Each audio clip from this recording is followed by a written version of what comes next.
monde, bienvenue dans cette nouvelle vidéo. Et aujourd'hui nous allons parler de navigation, de marine. Parce qu'en effet nous allons parler des bateaux et de la navigation, de la marine. Comment fonctionnait la marine dans l'Antiquité. Mais on va pas parler de toute la période de l'Antiquité, de toute la marine dans l'Antiquité.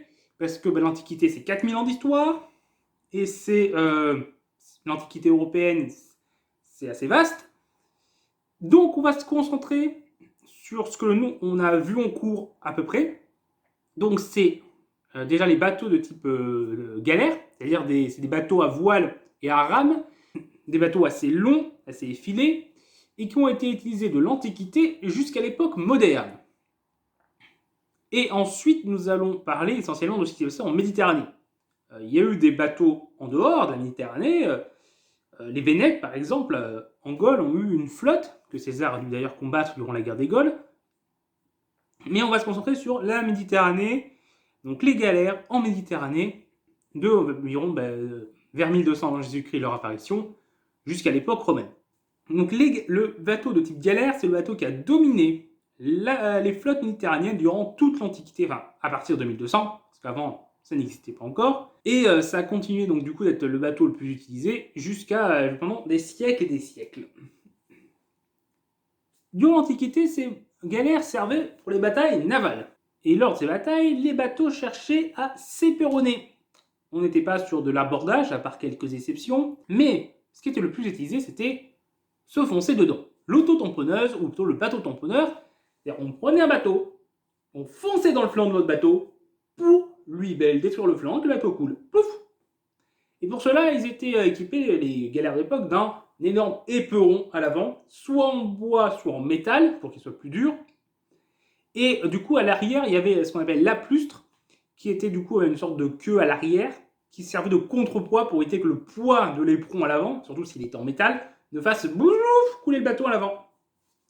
Du coup, contrepoids, et comme ça, le bateau était bien équilibré. Pour réussir ces manœuvres, il fallait à la fois que le bateau soit manœuvrable, parce qu'il faut réussir à viser le bateau adverse et éviter les bateaux ennemis qui essayent de te viser, mode esquive. Rapide également, parce que déjà quand tu fonces, si tu veux pouvoir faire des dégâts, il faut non seulement avoir un bon éperon devant, mais beaucoup de vitesse. Et donc boum, tu fonces dans le bateau ennemi avec beaucoup de vitesse. Et pareil, pour éviter un bateau qui te fonce dessus rapidement, il te faut toi-même aussi avoir pas mal de vitesse. Donc, pour avoir ainsi des bateaux efficaces en guerre, il faut avoir essentiellement des rameurs, parce que certes les bateaux ont des voiles, mais à l'époque la technologie des voiles n'est pas aussi développée qu'aujourd'hui, et pouvoir naviguer à contre-vent était beaucoup plus difficile. Si on voulait utiliser les voiles, il fallait vraiment quasiment être dans le sens du vent. Et donc, pour des manœuvres où il faut aller dans différents sens, c'est pas du tout pratique. Déjà, pour voyager quand, quand le vent est contraire, les flottes de l'époque étaient souvent obligées de rester à port, parce que les rames, c'était forcément limité dans le temps, parce que les rameurs, ça se fatigue. Mais lors des batailles, il fallait avoir des rameurs entraînés, parce qu'il fallait qu'ils soient capables de ramer rapidement, fort et tout, il fallait tenir. Il fallait se synchroniser, parce que si chaque rameur rame de manière différente, ça ne va pas être efficace. Donc il faut des équipages de rameurs entraînés. Et c'est pour cela que malgré ce qu'on peut penser, ce n'étaient pas des esclaves qui ramaient, mais c'était souvent des citoyens. Les Grecs, par exemple, c'était des citoyens pauvres. Parce qu'en effet, en Grèce, on considérait que c'était aux citoyens de défendre la cité, de participer à l'effort militaire de la cité. Mais on considérait également que c'était aux citoyens d'apporter son équipement militaire. Et du coup, les citoyens les plus pauvres ne pouvaient pas s'équiper militairement. Donc sur le champ de bataille, ils n'étaient pas très utiles, c'était des mecs à poil, à main nue. C'est pas très efficace. On va en avoir une énorme quantité, mais ça fait un massacre, hein, donc c'est con. Mais donc, pour que ces citoyens pauvres puissent participer à l'effort militaire et donc être mérités, entre guillemets, le titre de citoyen dans la cité grecque, on les mettait à la rame. Parce que là, t'as juste à avoir un coussin sur les fesses, parce que les bancs, c'était en bois, c'était pas très confortable, et puis des bras pour ramer. Donc, comme ça, les citoyens pauvres pouvaient participer à l'effort militaire. Chez les Romains, c'était plutôt des alliés, des habitants des cités alliées qui fournissaient les rameurs. Parce que Rome avait, du coup, il y avait Rome, la cité même, où il y avait les citoyens romains, puis il y avait les cités alliées qui étaient sous domination romaine. Et à l'époque, c'était surtout l'Italie, puis ça s'est étendu progressivement à tout l'Empire, avec la citoyenneté romaine qui, elle, de son côté, s'étend également, mais plus lentement que les frontières du territoire romain. Mais ça, c'est une autre histoire. Mais en tout cas, très peu d'esclaves.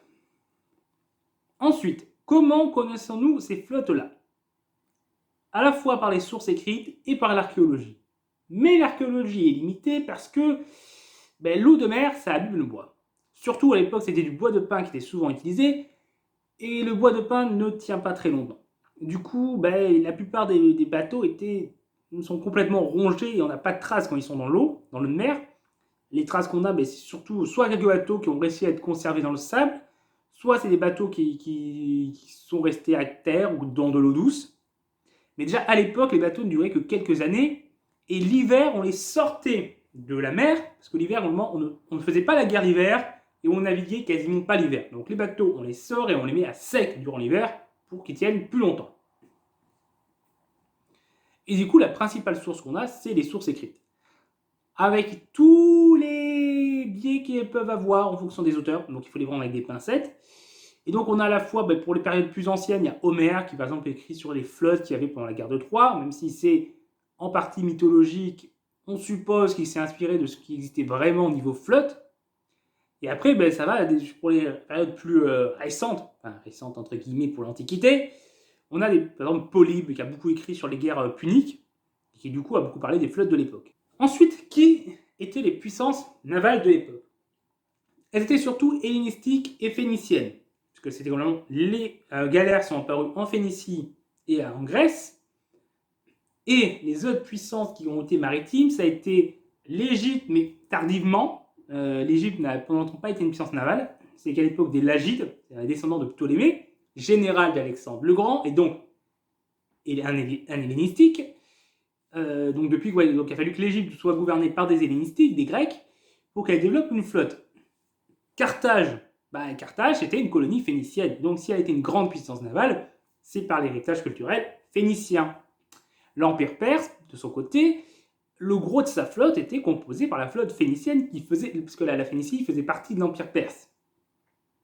La seule exception, essentiellement, c'est les Romains. Les Romains, quand ils étaient les seuls, sans être phéniciens ou grecs, à développer une grande flotte, et cette flotte a été développée pour combattre Carthage lors des guerres puniques. Et en partie en s'inspirant de ce que faisaient les Carthaginois niveau bateau, ils ont capturé des bateaux carthaginois et regardé comment c'était fait, et également parce que les élites romaines étaient souvent formées chez les Grecs, d'ailleurs quasiment les Grecs tenaient les principales écoles, entre guillemets écoles, c'est pas des écoles comme aujourd'hui, mais la formation était très contrôlée par les Grecs à l'époque, et donc les élites romaines étaient formées par les Grecs, et donc influencées par les Grecs. Donc, on voit c'est les hellénistiques et les phéniciens qui dominent les flottes. Maintenant, nous allons passer à voir un peu ce qu'il y avait comme bateau. On va voir ça par ordre d'apparition à peu près, en sachant que cette vidéo va s'arrêter avant les trirèmes, parce qu'on va couper la vidéo en deux, parce que le sujet est déjà assez long, si on ne veut pas vous faire des trop grosses vidéos, et que nous, on ait le temps de les faire. Donc, ce sera en deux parties. Donc, on va parler d'abord des premiers types de galères, qui ont précédé la trirème, qui a été vraiment le bateau qui a innové la galère et qui a dominé par la suite le monde méditerranéen, et donc qui marque une rupture dans le fonctionnement des flottes méditerranéennes. Donc on va, nous aussi, mettre une rupture dans la vidéo à ce niveau-là. Du coup, les premières galères, ce fut les triacontères et les pentacontères. Les triacontères, pour commencer, donc développés vers 1200 avant Jésus-Christ, d'abord en Phénicie, mais rapidement les Grecs en ont également eu. Donc on ne sait pas s'ils ont également innové sur les bateaux qu'ils avaient également pour développer les triacontères, ou s'ils ont copié les triacontères phéniciennes. La triacontère, comme son nom vient de son nombre de rameurs. 30 rameurs, donc tria, voilà. C'est des bateaux donc rapides, assez fins, qui ont 15 rangs de rameurs de chaque côté, sur un seul niveau, avec donc un rameur à chaque rame, donc ça fait 15 de chaque côté, 30 au total, c'est bon, le compte y est. Il faut environ 25 mètres de long et est environ à peu près à 4,50 m de large. Donc voilà, ces mesures qu'on donne, c'est des mesures moyennes, parce qu'il n'y avait pas de fabrication à la chaîne à l'époque, donc ça pouvait varier légèrement. Ils étaient donc bien plus maniables et bien plus rapides que les bateaux qu'ils ont précédés. On parlait à l'époque avant des navires ronds, qui servaient plutôt pour le commerce.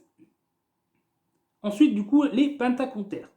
C'est quasiment pareil, c'est le même type de navire, sauf que c'est plus long, plutôt 35 mètres, et un peu plus large, vers les 5 mètres au lieu de 4 mètres 50. Et grâce à cette longueur supplémentaire, ils peuvent accueillir 50 rameurs, 25 de chaque côté. Ils gagnent ainsi en vitesse et en puissance, mais il y a un petit défaut, c'est qu'un vaisseau plus long, déjà c'est un peu moins manœuvrable, et puis c'est une meilleure cible. Parce que c'est plus, la longueur que tu peux cibler sur le flanc est plus grande. Donc c'est pour ça que les bateaux n'ont pas été allongés à l'infini pour ajouter de la puissance et de la vitesse, parce que ça avait un défaut. Et du coup, la pentacontaire n'était pas vraiment supérieure à la triacontaire, c'était une utilisation différente. Et donc, elle n'a nullement supplanté la triacontaire, mais les deux vaisseaux se sont complétés lors des batailles navales. Ces vaisseaux ont été légèrement modifiés au cours des siècles, hein, légèrement améliorés, on a amélioré les ponts, on a amélioré le profilage, tout ça. Mais globalement, on est resté sur ce type de vaisseau pendant 5 siècles. Il a fallu attendre 700 avant Jésus-Christ à peu près pour qu'il y ait une innovation dans les bateaux vraiment marquantes, c'est la birème. Les vaisseaux à 2 rangs, enfin 2 étages.